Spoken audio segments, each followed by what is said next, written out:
Aujourd'hui à l'émission, on rencontre Gaston Langlais, porte-parole du regroupement pour le développement économique de la Gaspésie et citoyen engagé. Monsieur Langlais, bonjour. Bonjour, une petite correction pour l'avancement économique de la Gaspésie. Oui, c'est vrai, c'est de la Gaspésie. Oui, pardonnez-moi, de la Gaspésie au grand complet.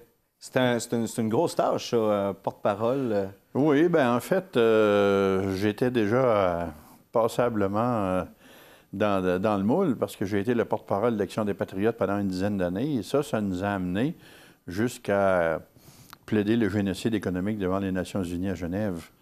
Or, le porte-parole du regroupement, là, en fait, je reprends un peu... C'était tout naturel. Ben oui, absolument. Ça n'a pas demandé d'efforts supplémentaires. OK. Ce qui m'amène à ma première question, puis un peu sur le thème humoristique. Vous êtes un vrai Gaspésien. Ah, bien oui. Moi, je suis venu au monde à Grande-Rivière en 1942. Vous voyez, j'ai 71 ans accomplis, 72 ans bientôt. Comme je vous dis, je suis né à Grande-Rivière. J'ai commencé à aller à l'école en 1948. J'ai quitté la Gaspésie pour poursuivre des études à l'extérieur, bien sûr. Et je suis revenu après. J'ai même refusé de bons postes en ville pour revenir en Gaspésie. Parlez-moi un peu de votre cheminement personnel puis professionnel. Question qu'il y a des gens qui vous connaissent peut-être pas, qu'on vous connaisse plus un peu, là. Oui, bien, sans prétention aucune, je crois pas qu'il y a beaucoup de gens dans la ville de Gaspé qui ne me connaissent pas, là, parce que j'ai eu l'occasion, si vous voulez, d'être impliqué dans l'éducation. J'ai enseigné au Cégep de Gaspé, j'ai été chargé de cours à l'Université du Québec. J'ai travaillé une dizaine d'années comme pilote commandant de bord sur les avions. J'ai poursuivi aussi, j'avais des intérêts dans les pêches où j'ai connu de nombreux pêcheurs, la quasi-totalité de la population de pêcheurs du temps, les employés d'usines de transformation. Alors, dans l'Action des Patriotes aussi, j'étais le porte-parole. On a tenu des réunions un peu partout. J'ai été co-conférencier avec le célèbre syndicaliste Michel Chartrand, avec Léopold Lauzon aussi, qui est encore à l'Université du Québec, là, à Montréal. Là. Et ça, bien sûr, ça contribue à faire connaître quelqu'un. Et vous avez jamais eu envie de vous lancer en politique? Oui, je l'ai fait. Bien sûr, en 2006, j'ai été candidat conservateur dans Gaspésie-les-Îles-de-Madeleine. Et j'ai été le candidat qui a eu le plus grand nombre de votes à l'est de la ville de Québec. Et comme le gouvernement conservateur avait été élu minoritaire, moi, je me suis dit, à la prochaine élection, dans 15 mois ou 18 mois, peut-être 2 ans maximum, bien, je serai élu avec passablement de facilité. Mais ce qui arrive, ce que j'ai fait comme erreur, c'est d'avoir commencé à travailler le lendemain de l'élection pour le développement de la Gaspésie. Alors finalement, la gang de conservateurs d'Ottawa, ils n'aimaient pas trop ça, se faire bousculer. Et finalement, ils m'ont mis à la porte, puis ils m'ont remplacé par un autre, plus malléable, si vous voulez. Alors, ils m'ont jeté dehors, tout simplement. OK. Donc, ouais. les conservateurs ne vous ont pas apprécié du tout? Non, non, absolument pas, parce que j'étais trop dérangeant.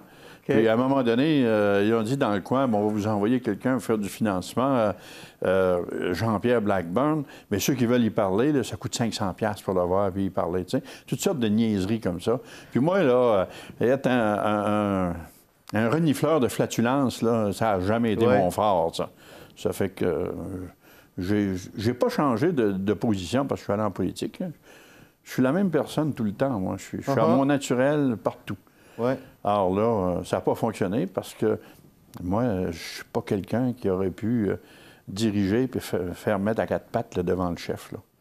Et là, vous êtes devenu, tout récemment, porte-parole pour le regroupement pour l'avancement économique de la Gaspésie. Oui, bien en fait, il y a des gens qui s'ennuient un peu de la période des Patriotes. Hein. Il faut se dire que nous autres, on a réveillé passablement de monde, puis passablement de politiciens, parce que les politiciens, de la façon dont on leur parlait dans l'Action des Patriotes, là, il n'y a jamais personne en Gaspésie qui leur avait parlé comme ça.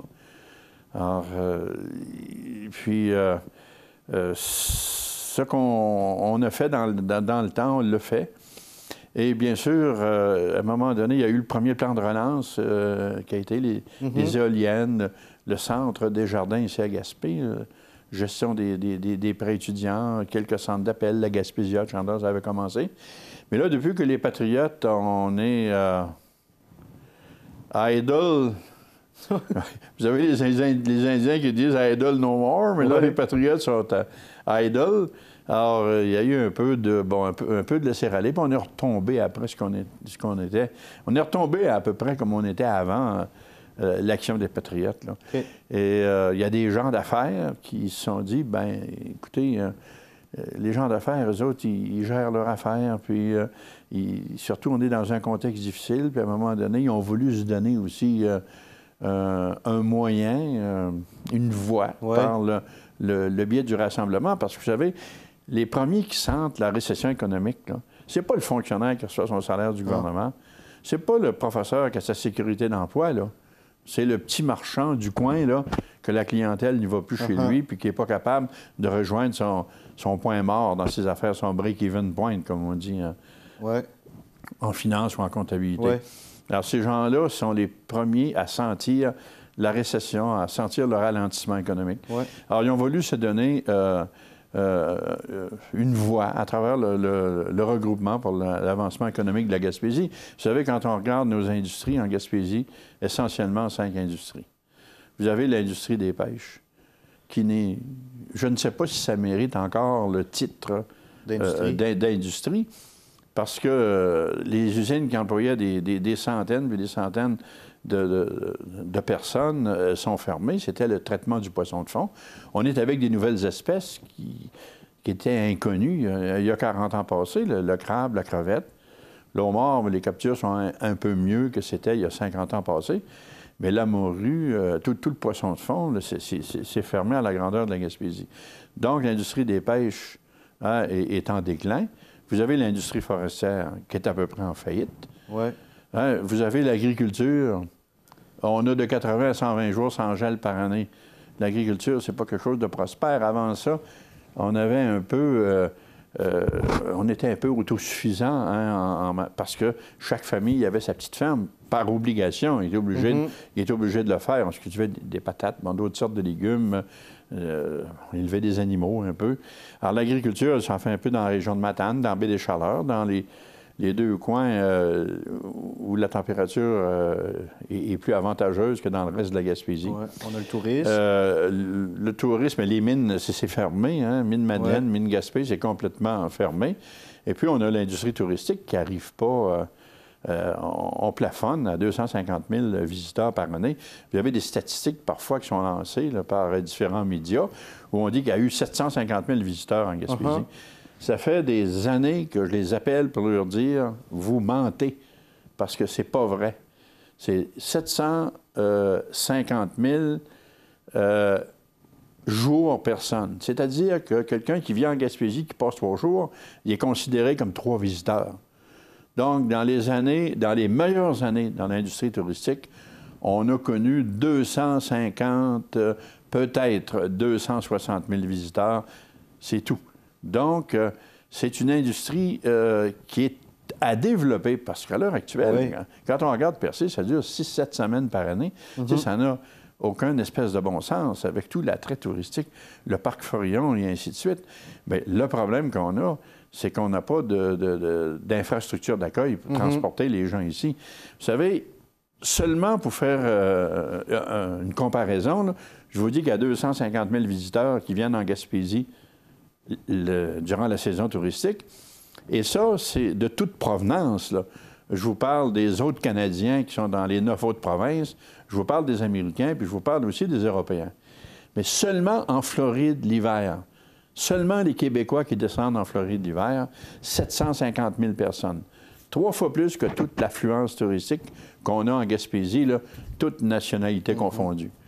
Alors, vous voyez qu'on n'est pas, tout à fait dedans. Mais ça, tout ce contexte-là, c'est quand même un contexte qui est là depuis longtemps. Mais Pétrolia a quand même été la bougie d'allumage, si on veut, qui a fait que ça a brassé un petit peu plus les gens d'affaires, puis on dit on va se regrouper. Oui, bien là, on a fait le tour, si vous voulez, des 5 industries qui ont permis à la Gaspésie d'exister. Puis les 5 industries sont en...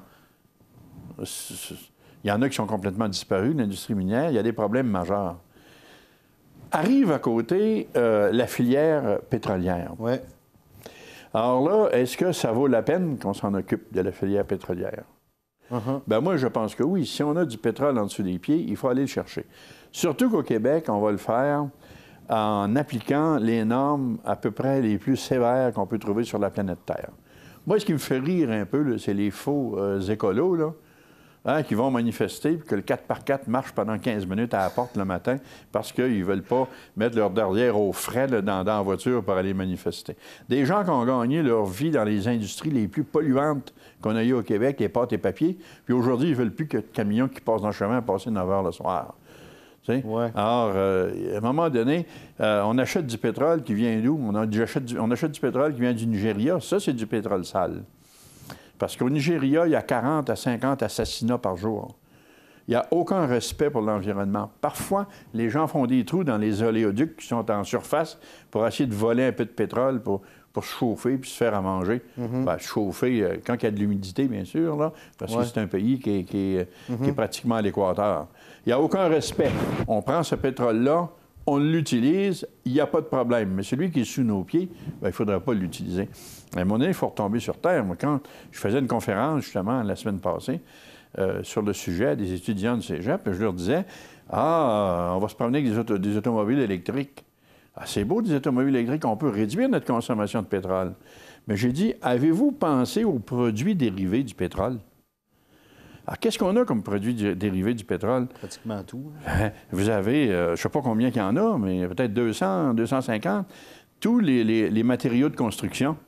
Hein, le barreau d'asphalte, à partir du barreau d'asphalte, puis un paquet de choses, il y a du pétrole. La construction de route, prenez le goudron pour l'asphalte, c'est du pétrole. Il y a du vêtement qui est fait à base de pétrole. Tout l'univers des plastiques, l'outillage, les instruments chirurgicaux.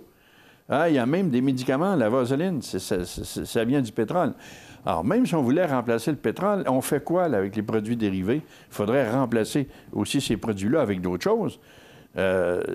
L'Hydro-Québec, on a beau d'avoir des voitures électriques, mais l'Hydro-Québec, demain matin, ne peut pas se fabriquer avec son électricité une shop où ils vont vendre du coal tar, là, ils vont vendre du pitch. Là. Hein, ça ne se produit pas avec l'électricité, ça. On en a peut-être encore pour 150, 175, 200 ans avant d'être capable de remplacer le pétrole. Alors, ceux qui boutent ça et qui disent « Ah, c'est polluant, c'est ici, c'est ça », bien, moi, je suis bien d'accord avec ça. Chacun a le droit à ses opinions. Mais pour être cohérent, quand il fait moins 20, moins 25 l'hiver, il faudrait qu'ils aillent travailler à bicyclette, puis qu'ils aillent manifester à bicyclette, qu'ils ne prennent pas l'avion. Tu sais, bien, s'ils veulent aller dans le sud, bien, qu'ils vont en bateau à voile ou à rame. Mais si on est cohérent, c'est ça. Autrement, bon, on reste terre. On est contre la pollution. On ne veut pas qu'il y en ait de pollution, parce que si vous regardez l'hydrographie du Canada, hein, on remonte, par exemple, jusqu'au Yukon. S'il y a de la pollution sur la côte nord-est du Yukon, ça finit par passer ici. Parce que si vous regardez les affluents du Grand Lac des Esclaves, OK, il y a le versant. Il y a toujours un versant qui s'en va dans l'océan Arctique, mais quand vous regardez les affluents du Grand Lac des Esclaves, ça monte jusqu'au Yukon. Les Grands Lacs prennent leur source où? Des affluents qui viennent du Grand Lac des Esclaves puis d'ailleurs. Puis le fleuve Saint-Laurent prend sa source dans un Grand Lac, puis le golfe Saint-Laurent, il se déverse dans le golfe Saint-Laurent. Donc, si vous créez de la pollution un peu partout sur la planète, ça finit toujours par nous rattraper.